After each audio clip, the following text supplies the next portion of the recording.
Madam President and distinguished members of the court, it is a privilege to appear before the court on behalf of South Africa.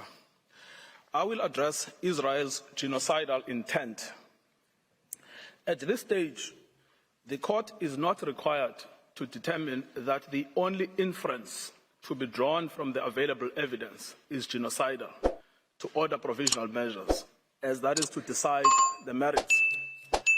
Rather, the assessment of the existence of an intent to destroy could be made by the court only at the stage of the examination of the merits.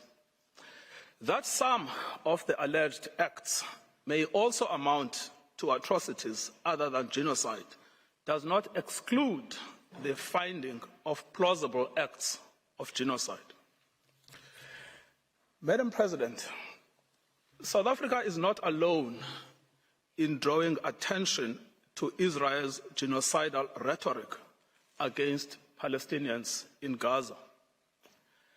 15 United Nations special rapporteurs and 21 members of the United Nations working groups have warned that what is happening in Gaza reflects a genocide in the making and an overt intent to destroy the Palestinian people under occupation. Israel has a genocidal intent against the Palestinians in Gaza. That is evident from the way in which Israel's military attack is being conducted, which has been described by Ms. Hassim SC. It is systematic in its character and form.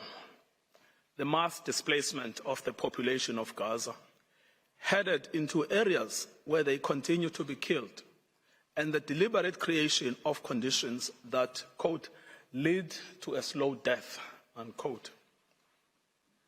There is also the clear pattern of conduct, the targeting of family homes and civilian infrastructure, laying waste to vast areas of Gaza, and the bombing, shelling, and sniping of men, women, and children where they stand, the destruction of the health infrastructure, and lack of access to humanitarian assistance. So much so that as we stand today, 1% of the Palestinian population in Gaza has been systematically decimated since 7 October. These two elements alone are capable of evidencing Israel's genocidal intent in relation to the whole or part of the Palestinian population in Gaza.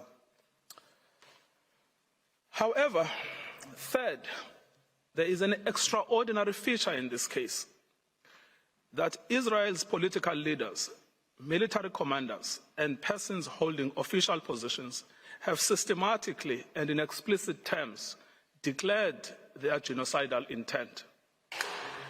And these statements are then repeated by soldiers on the ground in Gaza as they engage in the destruction of Palestinians and the physical infrastructure of Gaza. We show this third element next. Israel's special genocidal intent is rooted in the belief that, in fact, the enemy is not just the military wing of Hamas, or indeed Hamas generally, but is embedded in the fabric of Palestinian life in Gaza.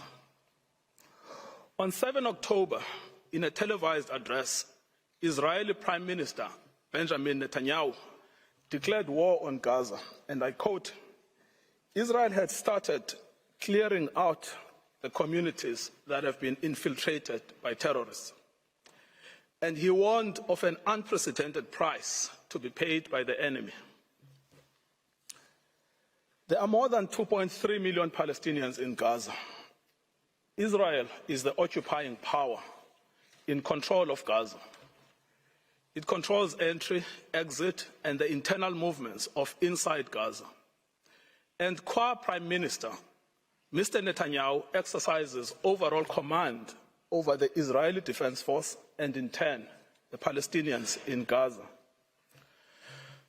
Prime Minister Netanyahu, in his address to the Israeli forces on 28 October 2023, preparing for the invasion of Gaza, urged the soldiers to remember what Amalek has done to you. This refers to the biblical command by God to Saul for the retaliatory destruction of an entire group of people known as the Amalekites, put to death men and women, children and infants, cattle and sheep, camels and donkeys. The genocidal invocation to Amalek was anything but idle. It was repeated by Mr. Netanyahu in a letter to the Israeli armed forces on 3 November 2023. Madam President, let the Prime Minister's words speak for themselves.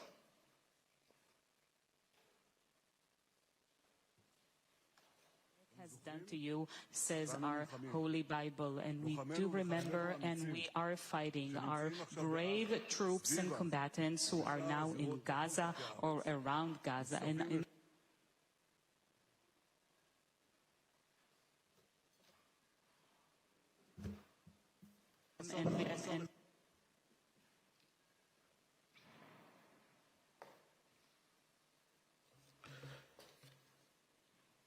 the Deputy Speaker of the Genocide, Israel's parliament, has called for the erasure of the Gaza Strip from the face of the earth.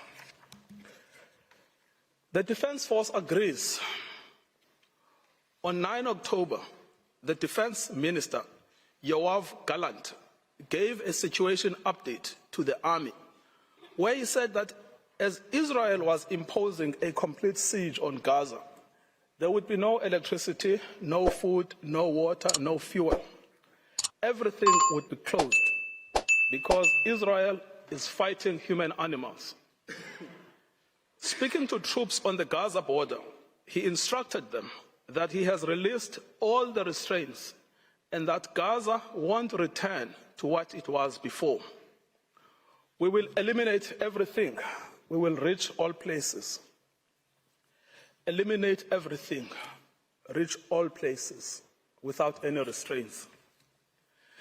The theme of destruction of human animals was reiterated by an Israeli army coordinator of government activities in the territories on 9 October 2023, who, in an address to Hamas and the residents of Gaza, stated that Hamas has become ISIS and that the citizens of Gaza are celebrating instead of being horrified. He concluded that human animals are dealt with accordingly. Israel has imposed a total blockade on Gaza. No electricity, no water, just damage. You wanted hell, you will get hell. The language of systematic dehumanization is evident here. Human animals. Both Hamas and civilians are condemned. Within the Israeli cabinet, this is also a widely held view. The Minister of Energy and Infrastructure, Israel Katz, called for the denial of water and fuel, as this is what will happen to a people of children killers and slaughterers. This admits of no ambiguity. It means to create conditions of death of the Palestinian people in Gaza. To die a slow death because of starvation and dehydration, or to die quickly because of a bomb attack or snipers, but to die nevertheless. In fact, Heritage Minister Amichai Eliyahu said that Israel must find ways for Gazans that are more painful than death. It is no answer to say that neither are in command of the army. They are ministers in the Israeli government. They vote in the Knesset and are in a position to shape state policy.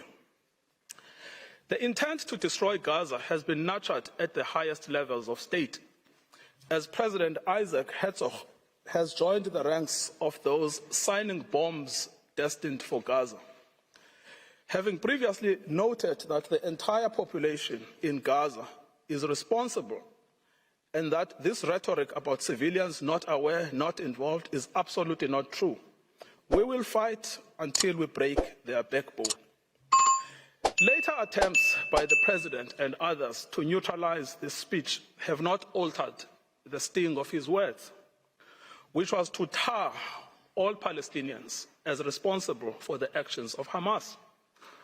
Nor, as I will show below, has it affected how state policy is understood within government.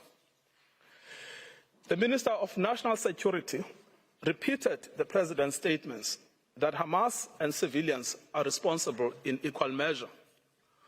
On 10 November 2023, in a televised interview, he stated that when we say that Hamas should be destroyed, it also means those who celebrate, those who support, and those who hand out candy. They are all terrorists, and they should also be destroyed. These are orders to destroy and to maim what cannot be destroyed. These statements are not open to neutral interpretations or after-the-fact rationalizations and reinterpretations by Israel. The statements were made by persons in command of the state. They communicated state policy. It is simple. If the statements were not intended, they would not have been made. The genocidal intent behind these statements is not ambiguous to the Israeli soldiers on the ground. Indeed, it is directing their actions and objectives. On 7 December 2023, Israeli soldiers proved that they understood the Prime Minister's message to remember what the Amalek has done to you as genocidal. They were recorded by journalists dancing and singing. We know our motto, there are no uninvolved, that they obey one commandment, to wipe off the seed of Amalek. The Prime Minister's invocation of Amalek is being used by soldiers to justify the killing of civilians, including children. These are the soldiers repeating the inciting words of their Prime Minister.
Israeli soldiers in Gaza were filmed dancing, chanting, and singing in November. May their village burn, may Gaza be erased. There is now a trend among the soldiers to film themselves committing atrocities against civilians in Gaza in a form of snuff video. One recorded himself detonating over 50 houses in Shujaiya. Other soldiers were recorded singing, "We will destroy all of Khan Yunis and this house. We will blow it up for you and for everything you do for us." These are the soldiers putting into effect their command.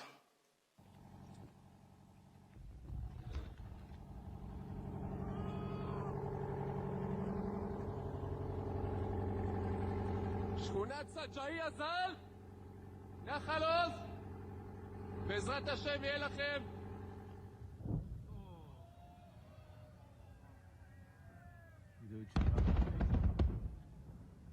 חטיבה 828, מרדת סג'אעיה שלום. מדהים. 30 בתים, גדוד 749.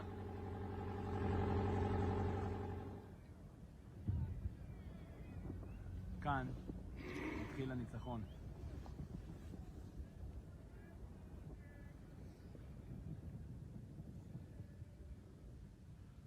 עם ישראל חי.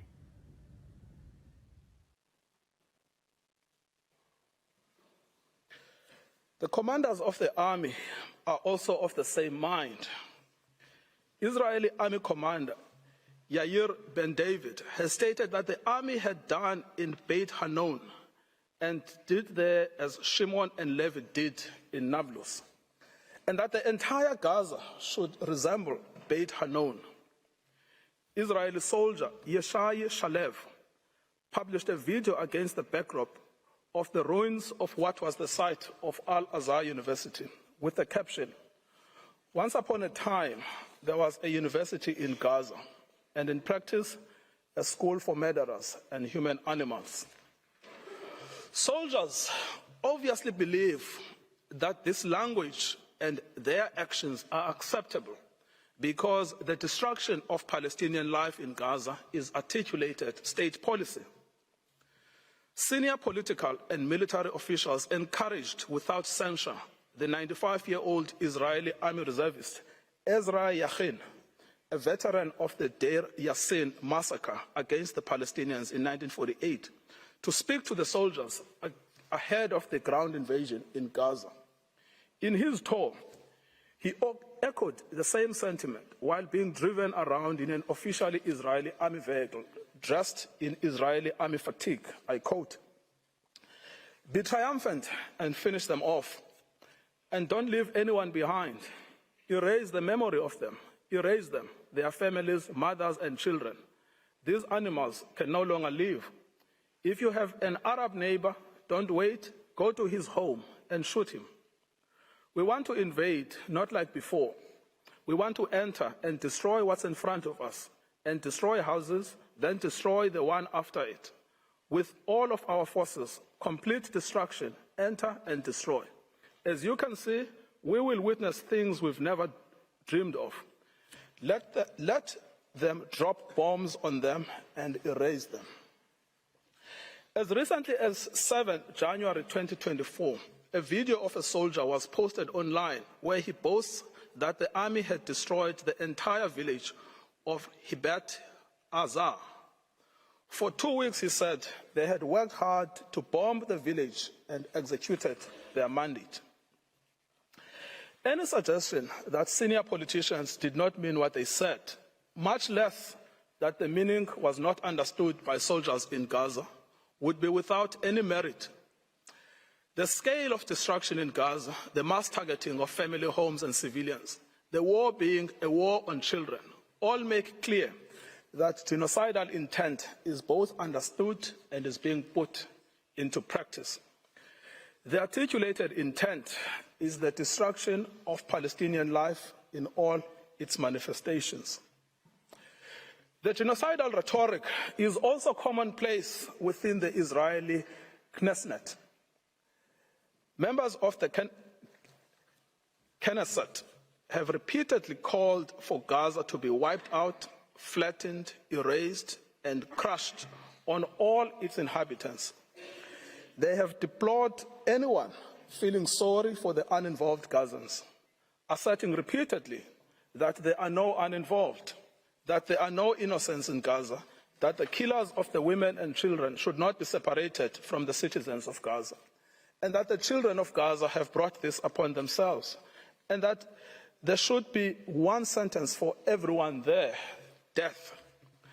Finally, the lawmakers have called for mercilessly bombing from the air, with some advocating for the use of nuclear doomsday weapons, and a Nakba that will overshadow the Nakba of 48. The Prime Minister's genocidal speech has gained ground among some elements of civil society. A famous singer has repeated Mr. Netanyahu's Amalek reference, stating that Gaza must be wiped out and be destroyed with every Amalek seed.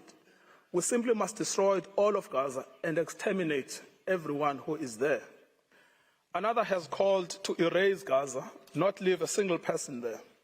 Journalists and commentators have announced that the woman is an enemy, the baby is an enemy, the pregnant woman is an enemy. That it is necessary to turn the strip into a slaughterhouse, to demolish every house our soldiers come across, exterminate everyone. The intentional failure of the government of Israel to condemn, prevent, and punish such genocidal incitement constitutes in itself a grave violation of the Genocide Convention. We should recall, Madam President, that in Article 1 of the Convention, Israel confirmed that genocide, whether committed in time of peace or in time of war, is a crime under international law, and it undertook to prevent and to punish it as such. This failure to prevent, condemn, and punish such speech by the government has served to normalize genocidal rhetoric and extreme danger for Palestinians within Israeli society. As MK Moshe Sada from the Likud party has said, the government's own attorneys share his views that Palestinians in Gaza must be destroyed. I quote, "You go anywhere and they tell you to destroy them. In the kibbutz, they tell you to destroy them. My friends at the state attorney's office who fought with me on political issues in debate said to me, it is clear that we need to destroy all Gazans. Destroy all Gazans." Israel is aware of its destruction of Palestinian life and infrastructure. Despite this knowledge, it has maintained and indeed intensified its military activity in Gaza. As to full awareness, in the week after 7 October, NGOs and the United Nations warned of an unprecedented humanitarian crisis in Gaza. The UN stated that actors must allow humanitarian teams and goods to immediately and safely reach the hundreds of thousands of people in need. So right from the beginning, Israel knew that it was depriving water, food, electricity, and essentials for survival. It said so. Everything is closed. It has known that it was depriving Palestinians of health care and treatment for injury in the middle of an unprecedented bombardment, of food and water, and of other essentials for survival. This prompted the World Health Organization to say, "We are on our knees asking for sustained, scaled-up, protected humanitarian operations, appealing to all those in a situation to make a decision or influence decision makers to give us the humanitarian space to address this human catastrophe." Despite this knowledge, Israel continues to target infrastructure essential for survival: water and sanitation infrastructure, solar panels, bakeries, mills, crops. It bombs hospitals, decimating the healthcare system. It targets aid workers and the infrastructure of the United Nations. It is because of the policy of Israel that Gaza has become a place of death and despair. In conclusion, Madam President, many propagators of grave atrocities have protested that they were misunderstood, that they did not mean what they said, and that their own words were taken out of context. What state would admit to a genocidal intent? Yet, the distinctive feature of this case has not been the silence as such, but the reiteration and repetition of genocidal speech throughout every sphere of state in Israel. We remind the court of the identity and authority of the genocidal inciters: the Prime Minister, the President, the Minister of Defense, the Minister of National Security, the Minister of Energy and Infrastructure, members of the Knesset, senior army officials, and foot soldiers. Genocidal utterances are therefore not out in the fringes. They are embodied in state policy. The intent to destroy is plainly understood by soldiers on the ground. It is also fully understood by some within the Israeli society, with the government facing criticism for allowing in any aid to Gaza on the basis that it is recanting on its promise to starve Palestinians. Any suggestion that Israeli officials did not mean what they said or were not fully understood by soldiers and civilians alike to mean what they said should be rejected by this court. The evidence of genocidal intent is not only chilling, it is also overwhelming and incontrovertible. Take action that matters. That's how you make a difference.